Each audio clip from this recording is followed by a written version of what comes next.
FORA.tv. The world is thinking.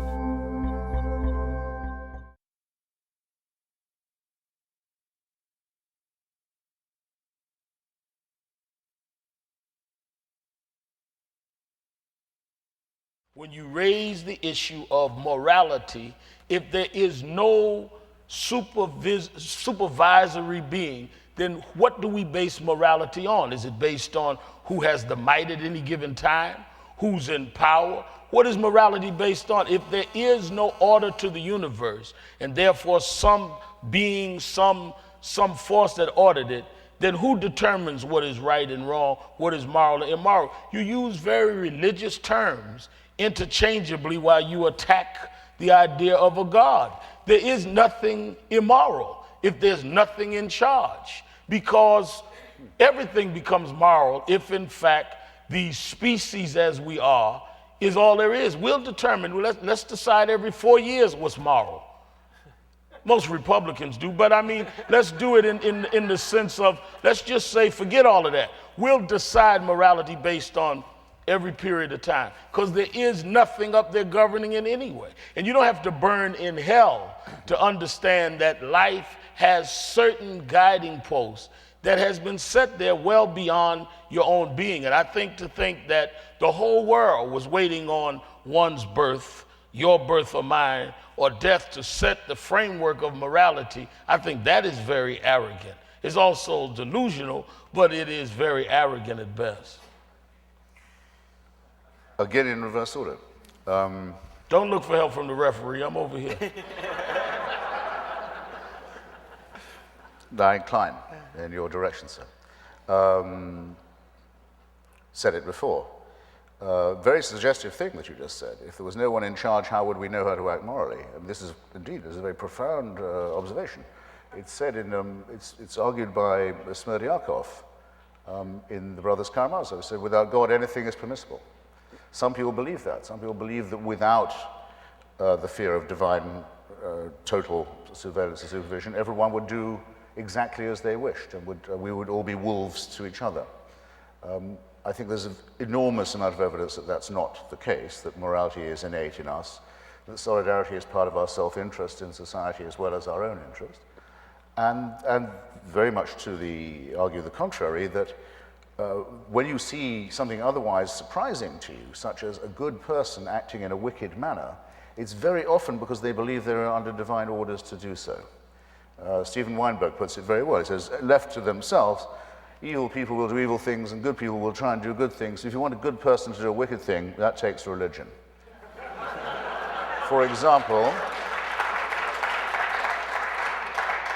I simply do not believe that my Palestinian friends, I've known for years, think that to blow yourself up outside an orphanage is a moral act, or inside one is a moral act, or in an old people's home in Netanya is a moral action, that anything in their nature makes them think this.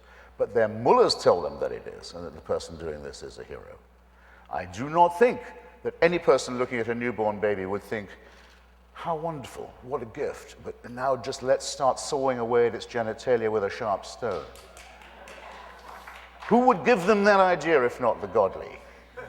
And what kind of argument from design is this? Babies are not born beautiful, they're born ugly. They need to be sawn a bit because the handiwork of God is such garbage. Well, honestly, this is what I mean when I say that those who think there's any connection between ethics and religion have all their work still ahead of them, and after thousands of years, still have it all ahead of them more and more.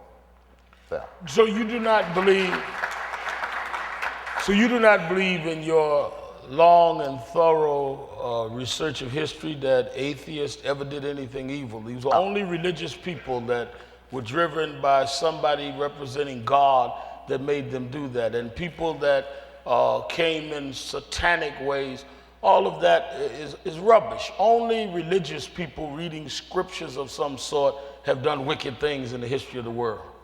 I should have raised that question myself, and I realized also... But you didn't, so I did, so let's... But I've never yet been at one of these meetings where it didn't come up, But I owe you yet another answer. When you say you've had this confirming emotion in your own life, of course, I would not be so presumptuous as to challenge you. Indeed, I believe people when they say that they have experienced miracles. I believe that they think that they have. I think I'm obliged to credit them if it comes to that, as long as they keep it to, if you like, if I can put it like this, modestly as I dare, to themselves. If I believe that I was saved because once a baby boy was born and before mutilated, was made the extraordinary discovery that he'd escaped the female birth canal. His mother was a virgin, or at least her birth canal was only one way. That thus I was a sorry thing, by the way, religion's distaste for these regions, don't you find? And something to put you on your guard. Suppose I thought, okay, now I know that must prove his teachings are true, which it doesn't seem to me that they do, but suppose I did, and I'm going to be saved by it. I think that was a wonderful secret. It would make me happy.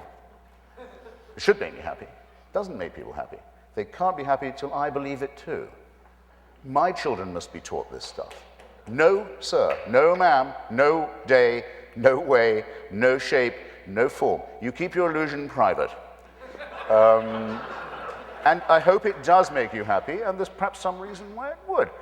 But we're told the Pope's authority to say you can't have a condom comes from his ability to certify a miracle, a disturbance in the natural order. I think it was David Hume who put it slightly vulgarly.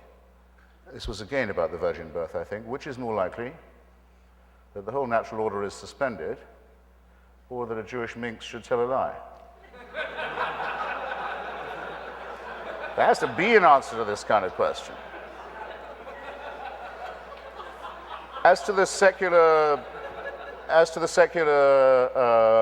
bad behavior, well, I used to be a believing Marxist, and I've had this argument about communism in different forms all my life, and I realize you confront me with an intensely serious question, and though actually secular criminality on the political level wasn't really possible until pretty much the late 18th century, because the religious monopoly on violence and cruelty and torture and slavery and so on was so intense. It has to be said that some of my non-believing forebears seized the opportunity to behave the same way. Sure, there's no question about it. And I'll put it like this, to take the best-known case. Up until 1917, the Tsar of Russia was not just the absolute ruler and owner of all of Russia and all the Russian people and everything in it, but he was also the head of the Russian Orthodox Church. He was considered by the church and the people to be something a little more than divine. Excuse me, a little more than human. Not as high as Hirohito, but a bit higher than the Pope in secular and temporal power. If you were Stalin, you'd be crazy if you didn't take advantage of a people who had centuries of indoctrination of that kind.